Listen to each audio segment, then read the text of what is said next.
Hey guys, welcome back to our channel vision academy classes. Science के top 1000 questions की series में आपका स्वागत है।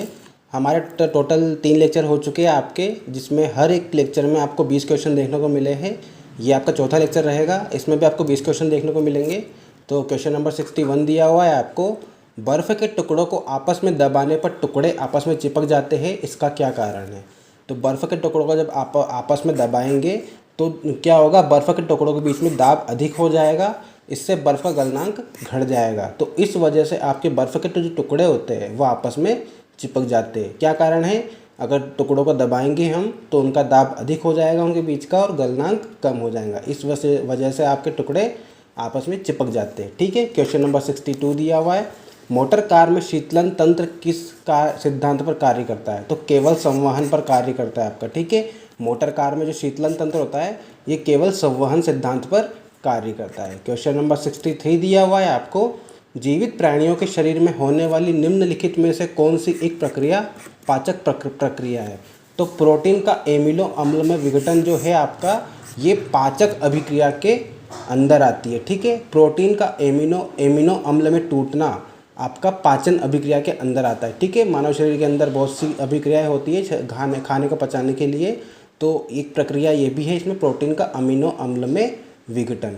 ठीक है, ये आपकी पाचक अभिक्रिया में आती है। क्वेश्चन नंबर 64 दिया हुआ है आपका, एक टेलीविज़न में दूरस्थ नियंत्रण के लिए किस प्रकार की विद्युत चुंबकीय विकिरणों का उपयोग किया जाता है। तो लघु रेडियो तरंगों का उपयोग किया जाता है। ठीक है, इसे हर्ट्ज़ भी बोलते हैं। हर्ट्ज़ या लघु रेडियो तरंगों का उपयोग किया जाता है टेलीविज़न में दूरस्थ नियंत्रण के लिए, विद्युत चुंबकीय विकिरण आपकी। क्वेश्चन नंबर 65 दिया हुआ है आपको, मीथेन जिसके वायुमंडल में उपस्थित है वह है। बृहस्पति के वायुमंडल में आपकी मीथेन गैस उपस्थित है। ठीक है, यही पूछा है आपसे कि जो मीथेन है किस ग्रह के वायुमंडल में उपस्थित है। तो आपका जो बृहस्पति ग्रह है वहाँ पे आपकी मीथेन पाई जाती है। क्वेश्चन नंबर 66 दिया हुआ है आपको, प्रोटीन के पाचन में सहायक एंजाइम है आपका ट्रिप्सिन एंजाइम जो है, ये प्रोटीन के पाचक में सहायता करता है। क्वेश्चन नंबर 67 दिया हुआ है आपको, उन देशों में जहाँ के लोगों का मुख्य खाद्यान्न पॉलिश किया हुआ चावल है, लोग पीड़ित होते हैं। तो बेरी रोग से पीड़ित होते हैं ये वहाँ के लोग, वहाँ का देश जहाँ के लोग पॉलिश किया हुआ चावल खाते हैं, तो वहाँ के लोगों को अक्सर बेरी रोग देखने को मिलता है। जो बेरी रोग होता है ये विटामिन बी की कमी के कारण होता है। ठीक है, विटामिन बी की कमी के कारण होता है आपको बेरी रोग। ठीक है, क्वेश्चन नंबर 68 दिया हुआ है, मांसपेशियों में निम्नलिखित में से किसके एकत्र होने से थकान होती है। तो मांसपेशियों में लैक्टिक अम्ल एकत्र हो जाता है आपका, इस वजह से शरीर में थकान होने लगती है। ठीक है, घुटने क्यों दर्द करते हैं आपके, क्योंकि घुटनों में भी लैक्टिक अम्ल जमा हो जाता है, इसके कारण आपके घुटने दर्द करते हैं। ठीक है, क्वेश्चन नंबर 69 दिया हुआ है, प्रकाश वर्ष होता है। तो प्रकाश वर्ष की डेफिनेशन है आपकी कि एक वर्ष में प्रकाश के द्वारा तय की जाने वाली दूरी को हम प्रकाश वर्ष कहते हैं। ठीक है, एक वर्ष में प्रकाश के द्वारा तय की जाने वाली दूरी को प्रकाश वर्ष कहा जाता है। और प्रकाश की जो स्पीड है वो है आपकी 3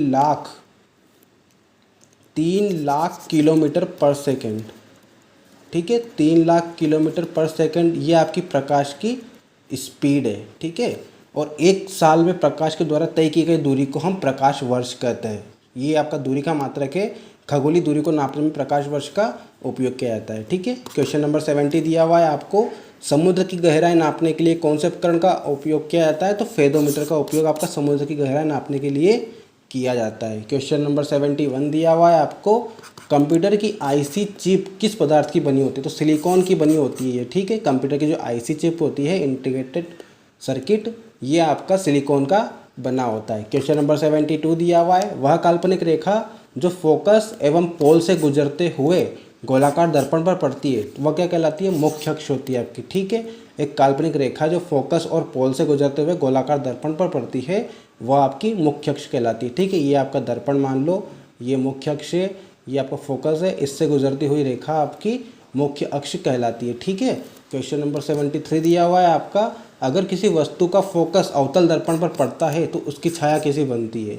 तो इसकी छाया अनंत बनेगी। ठीक है, अगर किसी वस्तु का फोकस अवतल दर्पण पर पड़ता है तो उसकी छाया अनंत बनेगी। क्वेश्चन नंबर 74 दिया हुआ है, वह धातु जो अम्ल एवं क्षार के साथ क्रिया करके हाइड्रोजन निकालती है वह कौन सी है? जिंक धातु है आपकी। ठीक है, जिंक धातु अम्ल और क्षार के साथ क्रिया करके हाइड्रोजन गैस निकालती है। क्वेश्चन नंबर 75 दिया हुआ है आपको। जीव विज्ञान शब्द का प्रयोग सर्वप्रथम किसने किया था? तो लेमार्क और ट्रेविरेनस ने सबसे पहले जीव विज्ञान शब्द का प्रयोग किया था। क्या नाम है इनका? लेमार्क तथा ट्रेविरेनस। इन दोनों व्यक्तियों ने सबसे पहले जीव विज्ञान शब्द का प्रयोग किया था। क्वेश्चन नंबर 76 दिया हुआ है। कार्य का मात्रक क्या है? तो कार्य का मात्रक आपका जूल होता है। ठीक है, कार्य का मात्रक जूल होता है। क्वेश्चन नंबर 77 दिया हुआ है। प्रकाश वर्ष किसकी इकाई है? तो अभी बताया था प्रकाश वर्ष आपका दूरी की इकाई है। एक प्रकाश वर्ष एक वर्ष में प्रकाश के द्वारा चली गई दूरी आपकी प्रकाश वर्ष कहलाती है। और प्रकाश की जो स्पीड होती है वो 3 लाख किलोमीटर पर सेकेंड, ये इसकी प्रकाश की स्पीड होती है। खगोलीय दूरियों को नापने के लिए प्रकाश वर्ष का उपयोग किया जाता है। क्वेश्चन नंबर 78 दिया हुआ है आपको। एक ही प्रकार के परमाणुओं से मिलकर बना पदार्थ क्या कहलाता है? तत्व कहलाता है। ठीक है, तत्व में आपके एक ही प्रकार के परमाणुओं से मिलकर बनता है। क्वेश्चन नंबर 79 दिया हुआ है। 2 या 2 से अधिक तत्वों के मात्रा के विचार से एक निश्चित अनुपात में संयोग करने से बना पदार्थ क्या कहलाता है? तो ये आपका यौगिक कहलाता है। यौगिक क्या होता है आपका? 2 या 2 से अधिक तत्वों से मिलकर बनता है एक निश्चित अनुपात के संयोग से। ठीक है, 2 या 2 से अधिक तत्वों को मिलाएंगे किसी निश्चित अनुपात में तो जो पदार्थ बनेगा वो आपका यौगिक कहलाता है। क्वेश्चन नंबर 80 दिया हुआ है आपका। किसी ध्वनि स्रोत की आवृत्ति में होने वाले उतार चढ़ाव को क्या कहते हैं? डोपलर प्रभाव। ठीक है, किसी ध्वनि की आवृत्ति में होने वाले उतार चढ़ाव को हम डोपलर प्रभाव कहते हैं। ठीक है, तो हमारी ये क्वेश्चन कंप्लीट हो गए यहाँ पे। आई होप आपको वीडियो पसंद आया होगा। अगर वीडियो पसंद आया तो प्लीज़ लाइक कीजिए, कमेंट करके बताइए आपको वीडियो कैसा लगा। और अगर आप चैनल पर नए हो सब्सक्राइब कर लीजिए इसे, पास में जो बेल आइकन उसे प्रेस कर दीजिए ताकि आपको आने वाले वीडियो को नोटिफिकेशन मिल जाए। तो मिलते हैं अगले वीडियो में, तब तक के लिए ध्यान रखिए अपना। Thank you guys.